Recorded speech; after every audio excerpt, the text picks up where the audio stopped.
natin. So yan o, yan o. Yan.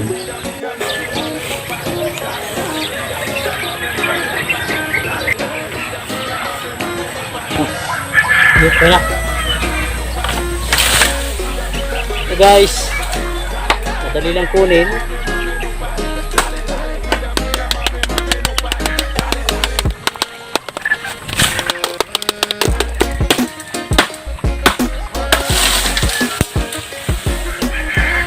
So nakuha ko na. Hihilahin natin dito mga guys. So sabi daw nila buwis buhay yung pagkuha ng kawayan, pero para sa akin napakadali lang. So tanggalin lang natin itong dulo.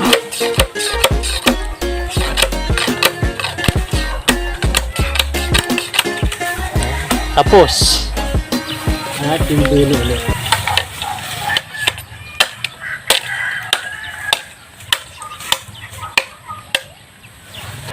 So ito guys, yung nakuha kong kawayan ay ito lang.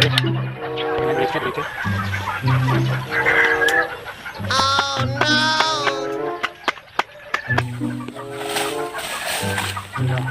Tapos ko rin natin.